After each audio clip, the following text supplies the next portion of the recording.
पिछले एपिसोड में आपने देखा कि शिखा के देवर छोटू को अमेरिका की जेल से छुड़वा लिया गया है और हमें पता चलता है कि छोटू वहाँ से किसी लड़के से लड़ाई करके जेल गया था। वहीं आपने देखा कि नूरी का पता चल चुका है। पुलिस ने नूरी को तो छोड़ दिया है लेकिन उसके बॉयफ्रेंड को जेल में डाल दिया है। नूरी की शिखा से मुलाकात होती है पर शिखा उसकी किसी बात पर यकीन नहीं करती। वहीं एक दिन छोटू अपनी माँ को कोई खुशखबरी देता है। अब आगे। मम्मी, मैं ज्योति से शादी कर लूंगा। उसके पास बहुत पैसा है।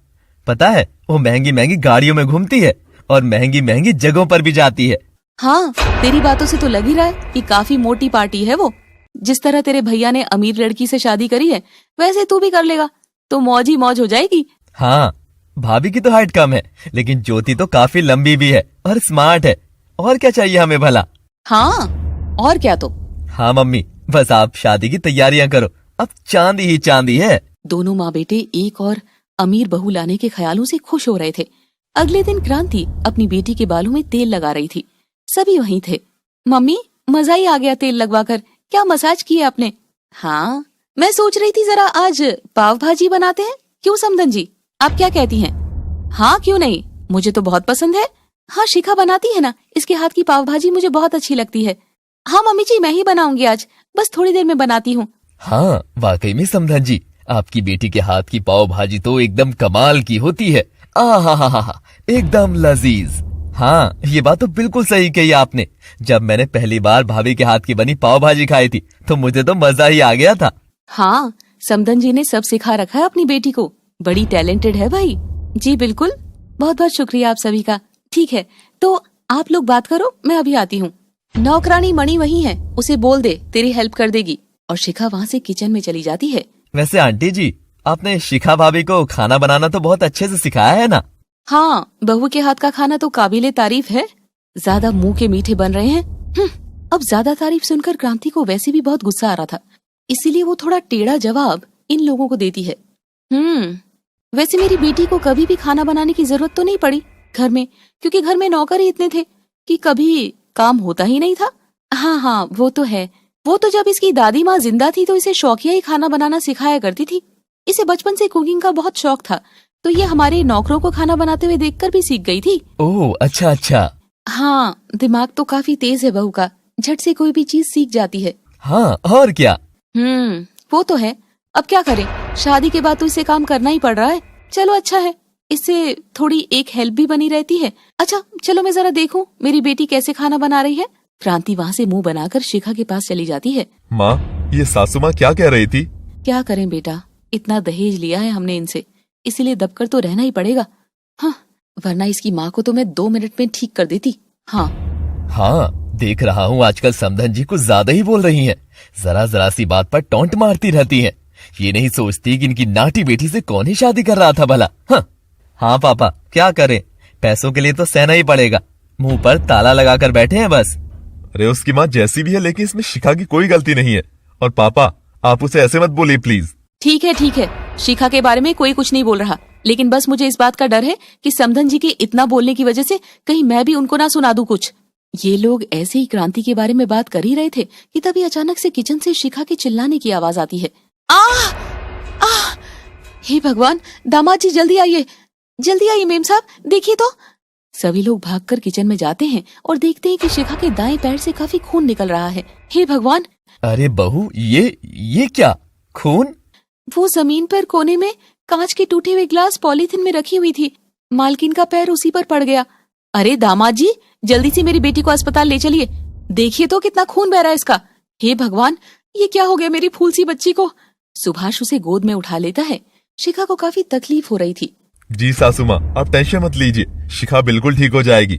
अरे जल्दी ले जाओ मेरी बेटी को, मैं चलती हूँ साथ। हम भी चलते हैं जी, अब सबको जाने की जरूरत नहीं है, मैं और दामाद जी जा रहे हैं ना।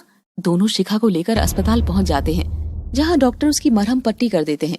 फिर वो घर आ जाते। अब जाकर मेरे दिल को चैन मिला है। देखो तो मेरी फूल सी बच्ची के साथ इस घर में न जाने क्या क्या हो रहा है। कोई बात नहीं माँ, घर के काम में तो ये सब होता रहता है। मेरी गलती थी, जल्दबाजी में मैंने ध्यान नहीं दिया कि वहाँ पर टूटे हुए ग्लास पड़े हैं। तू पागल है क्या? इसमें तेरी क्या गलती थी? हाँ माँ, छोड़ो ना। हाँ शिखा, किचन में काम करते समय थोड़ा ध्यान रखा करो। हाँ दामाद जी, हमने अपनी फूल सी बच्ची की शादी आपसे सिर्फ इसीलिए तो की थी ताकि वो किचन के काम करती रहे। अरे मम्मी, घर में नौकर हैं फिर भी अपनी बहू से काम करवा रहे हैं आप लोग तो जानते ही हैं कि शिखा कितने बड़े और अमीर घर से आई है। इसका लाइफस्टाइल, खाना पीना, उठना बैठना सब कुछ डिफरेंट था पहले, लेकिन अब देखो क्या हो गया इसके साथ। मम्मी रहने दो ना। तो दामाद जी, बजाय ये कहने के कि इसको किचन में काम करने की कोई जरूरत नहीं है, आप तो उल्टा ये कह रहे हैं कि इसे काम करते वक्त ध्यान रखना चाहिए। मम्मी प्लीज बस भी करो। शिखा बार बार अपनी माँ को चुप करने के लिए कह रही थी, लेकिन क्रांति बिल्कुल भी नहीं सुन रही थी क्योंकि उसे बहुत गुस्सा आ रहा था। सभी बस उसकी बातें सुन रहे थे। सासू माँ, मेरा ये मतलब नहीं था। अरे तो क्या मतलब था आपका दामाद जी?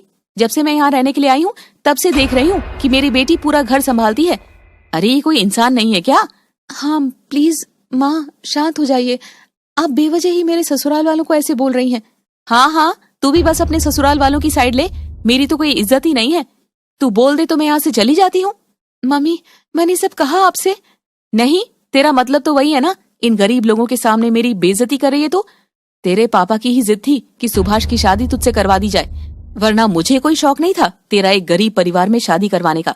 माँ प्लीज चुप हो जाइए प्लीज।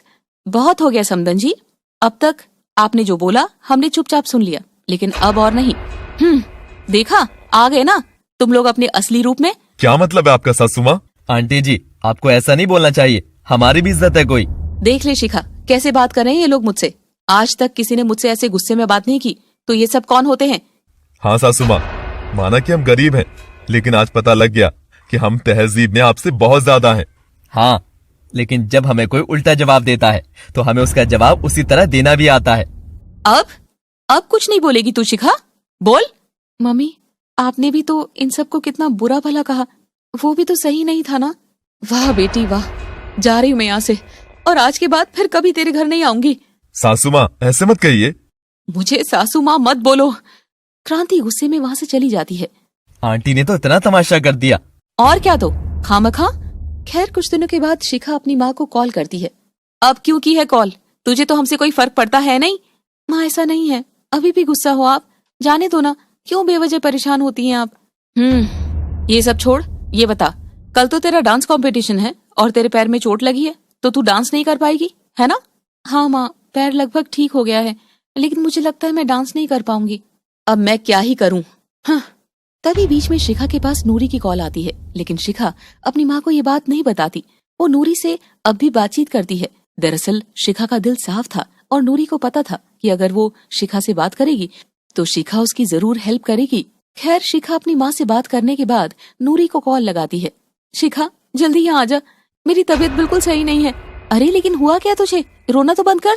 मुझे नहीं पता, अचानक से मेरी तबीयत बहुत खराब हो गई है। तू तो जानती है कि मैं अकेली रहती हूँ, जल्दी आ जा, नहीं तो मैं ऐसे ही मर जाऊंगी। नहीं, ऐसा कुछ नहीं होगा, मैं अभी तेरे पास आती हूँ, शांत हो जा। दरअसल घर से निकाल दिए जाने के बाद नूरी की फाइनेंशियल कंडीशन बिल्कुल खराब थी, इसीलिए शिखा ने चुपचाप उसकी मदद की थी। शिखा ने उसके लिए एक फ्लैट रेंट पर लिया था और शिखा खुद कार ड्राइव करके वहाँ निकल जाती है। तो आखिर नूरी की तबीयत अचानक खराब कैसे हो गई थी, या ये उसकी कोई चाल थी? जानने के लिए देखना मत भूलिएगा अमीर मायका गरीब ससुराल का आखिरी एपिसोड।